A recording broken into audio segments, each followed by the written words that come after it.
3월 20일 가정예배 하나님 앞에 함께 올려드리겠습니다. 찬송가 151장 만왕의 왕 내 주께서 같이 고백드리겠습니다.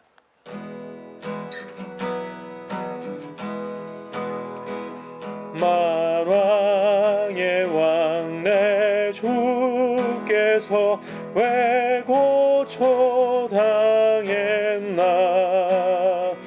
이 벌레 같은 날 위해 그 보혈을 였네.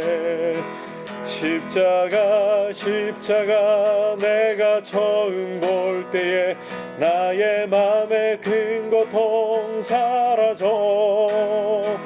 오늘 믿고서 내 눈 밝았네. 참 내 기쁨 영원하도다.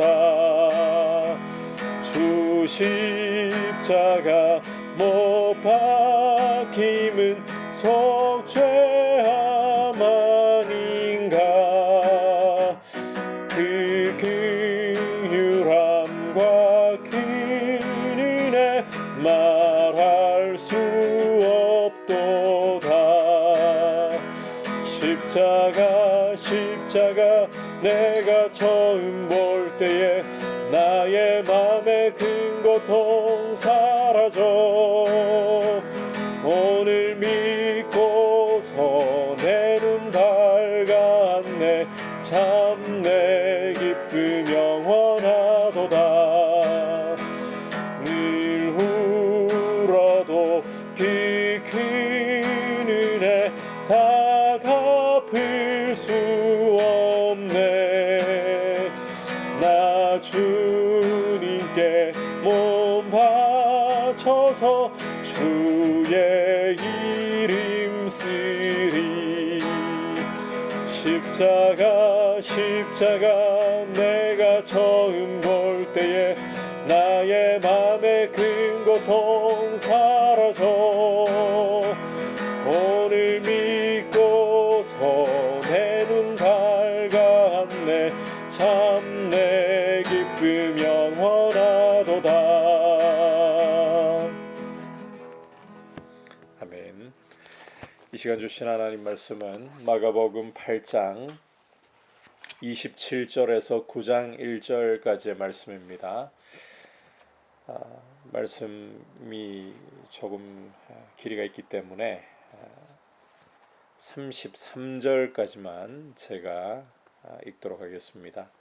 예수와 제자들이 빌립보 가이사랴 여러 마을로 나가실새 길에서 제자들에게 물어 이르시되 사람들이 나를 누구라고 하느냐. 제자들이 여짜와 이르되 세례 요한이라고, 더러는 엘리야, 더러는 선지자 중에 하나라 하나이다. 또 물으시되 너희는 나를 누구라 하느냐. 베드로가 대답하여 이르되 주는 그리스도시니이다 하매 이에 자기의 일을 아무에게도 말하지 말라 경고하시고 인자가 많은 고난을 받고 장로들과 대제사장들과 서기관들에게 버림받아 죽임을 당하고 사흘 만에 살아나야 할 것을 비로소 그들에게 가르치시되 드러내놓고 이 말씀을 하시니 베드로가 예수를 붙들고 항변하매 예수께서 돌이키사 제자들을 보시며 베드로를 꾸짖어 이르시되 사탄아 내 뒤로 물러가라. 내가 하나님의 일을 생각하지 아니하고 도리어 사람의 일을 생각하는도다 하시고. 아멘. 오늘 함께 읽은 말씀은 너무나도 우리가 잘 알고 있는 말씀이죠. 가이사랴 빌립보 지방에서 주님이 제자들에게 먼저 이런 질문을 하시죠. 사람들이 나를 가리켜서 누구라고 하더냐. 그럴 때에 제자들이 더러는 세례 요한이라고 하고 또 더러는 엘리야, 또 더러는 선지자 중에 한 분이라고 합니다. 자, 그럴 때에 주님이 너희는 나를 누구로 하느냐. 그때의 제자들을 대표해서 시몬 베드로가 주는 그리스도시니이다 이렇게 대답을 합니다. 그때서야 비로소 주님께서는 제자들에게 당신이 그리스도로서 많은 고난을 당하고 또 31절에서 보시다시피 장로들과 대제사장들과 서기관들에게 버림받아서 죽임을 당하고 사흘 만에 살아나야 할 것을 가르치셨다. 이전까지는 이 말씀을 드러내어서 가르치신 일이 없습니다. 하지만 이때서야 이제 제자들에게 이 그리스도께서 하실 일에 대해서 드러내어 말씀하시니까, 자, 위대한 신앙 고백을 베드로가 했었죠. 주는 그리스도시니이다. 그런데 베드로가 32절을 보면 예수님을 붙들고 항변을 하면서 절대로 그렇게 하셔서는 안 됩니다. 자, 베드로 입장에서는 절대로 예수님이 이렇게 죽임 당하시는 게 용납이 되지 않는 거죠. 어떻게 보면 제자로서 스승을 위해서 당연한 도리로서 충분히 보일 수 있다고 생각합니다. 하지만 주님은 베드로에게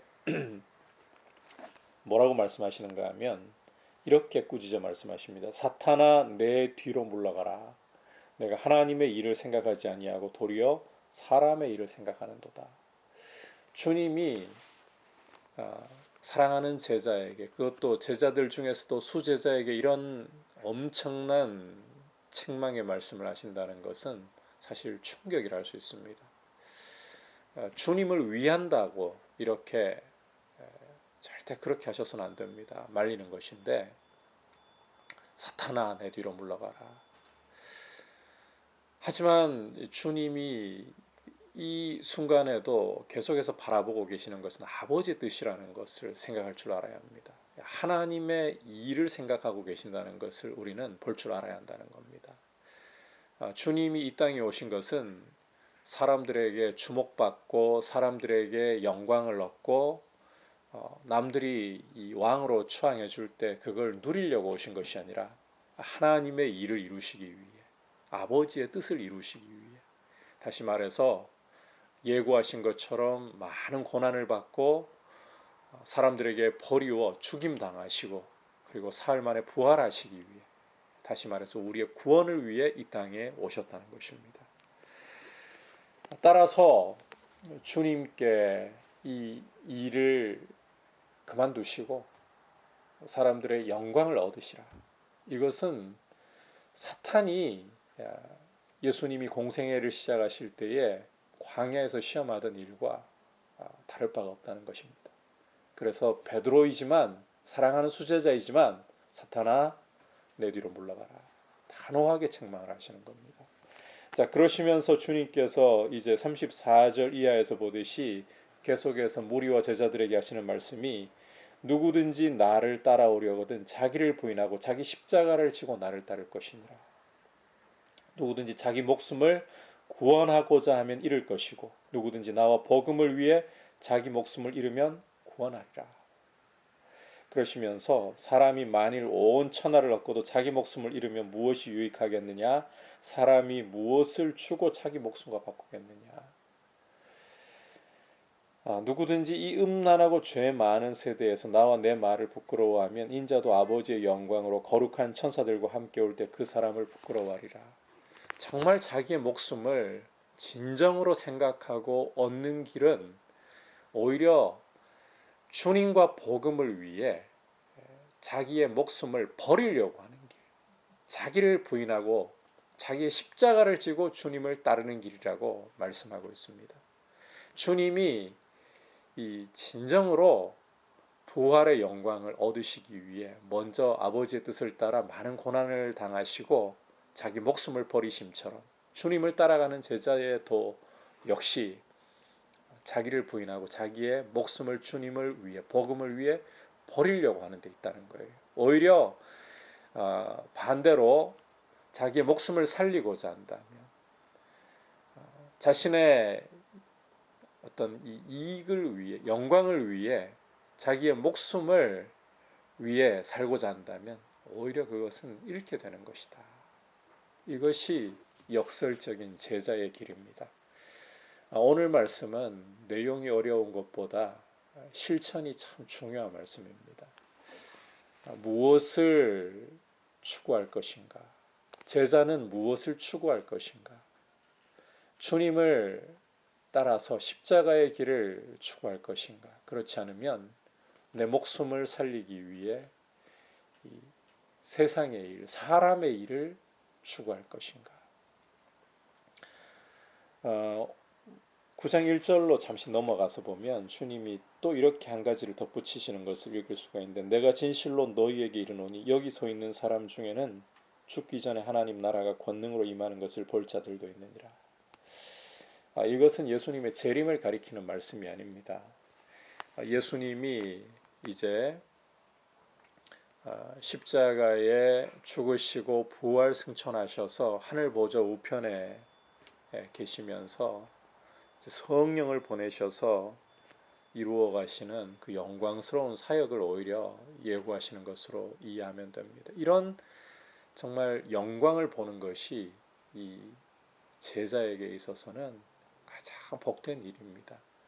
역설적이게도 나를 살리려 하고 나의 영광을 구하려고 하면 오히려 내 목숨을 잃게 되는 것이 하나님 나라의 법칙이고, 주님과 복음을 위해서 나를 부인하고 내 목숨을 잃으려고 하면 오히려 목숨을 얻고 하늘의 생명을 얻고 하나님의 나라가 영광으로 임하는 것을 보는 이런 축복을 얻게 되는 것입니다.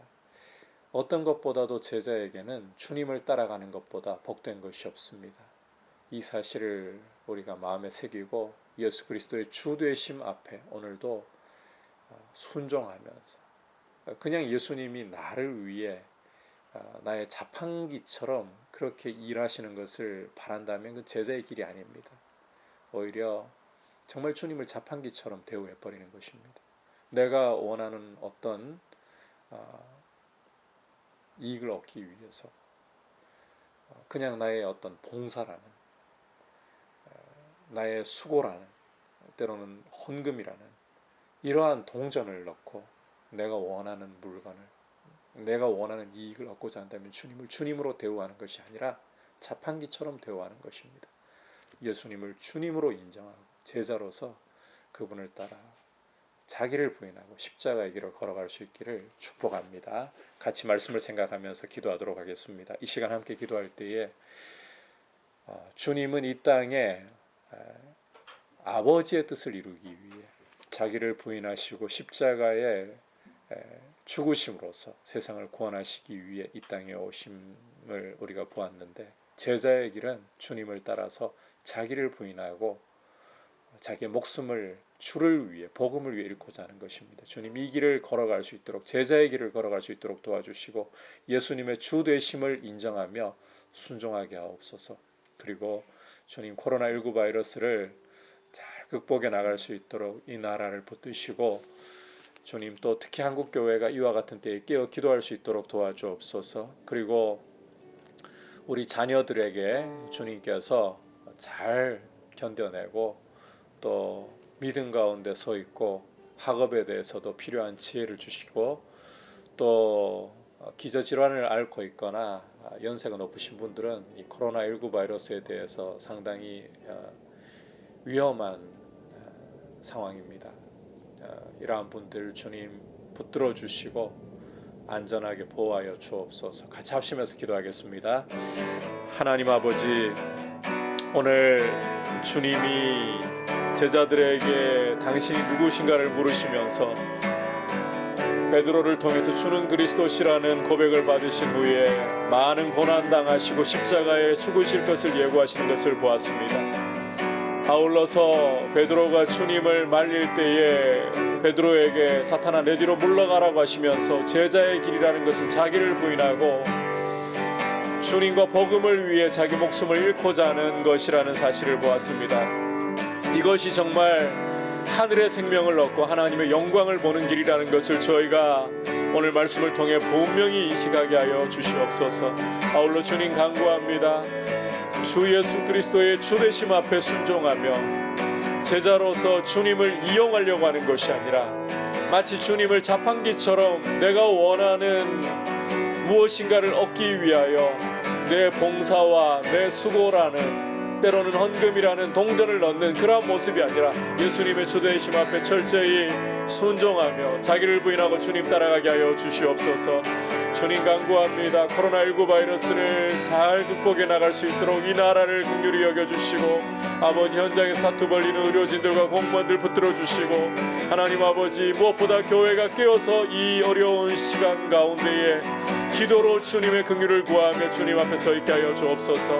아버지 이 시간 가운데 우리 자녀들에게 지혜를 주시고 무엇보다 믿음을 주시고 하나님 아버지 앞에 굳건하게 서 있는 우리 자녀들 될 수 있도록 인도하여 주시옵소서. 아울러서 아버지 기저질환을 앓고 계시는 분들이나 고령자분들 주님 붙들어 주셔서 이 코로나19 바이러스 상황 속에서도 주님 보호해 주시고 주의 은혜 가운데 안전하도록 돌보아 주시옵소서. 오 주의 크신 긍휼로 이 모든 일들을 다스려 주시고 붙들어 주옵소서. 하나님 아버지 제자의 길이 무엇인가를 다시 한번 저희가 돌아봅니다. 오늘 가이사랴 빌립보 지방에서 제자들에게 너희는 나를 누구라 하느냐 물으시면서 주는 그리스도신이라는 이 고백을 받으시면서 그리스도의 길이 십자가에 고난당하시고 죽으시는 길이라는 것을 보여주셨는데 주님 제자의 길 역시 이 주님을 따라 자기를 부인하고 십자가에 자기 목숨을 내어놓고자 하는 길이라는 사실을 보았습니다. 주님을 우리 필요에 따라 우리 이익을 따라 이용하려는 태도를 철저히 버리고 주님의 주되심 앞에 순종하는 제자의 길을 걸어갈 수 있도록 주님 아울러서 주님을 늘 따라가기 위해서 주의 말씀에 귀 기울여 주님의 뜻이 무엇인가를 늘 가슴에 새기게 하여 주옵소서. 코로나19 사태 가운데서도 주님 하루속히 우리나라가 이 사태를 잘 극복해 나갈 수 있도록 또 세계 열방 가운데 이 코로나에 대한 두려움을 하루속히 잠잠케 하여 주옵소서. 우리 자녀들 붙드시고 믿음과 지혜를 주시고 또 아버지 고령자들과 기저질환자들 주의 은혜 가운데 보호하셔서 이 시간을 잘 넘어갈 수 있도록 인도하여 주옵소서. 예수님의 이름으로 기도드립니다. 아멘.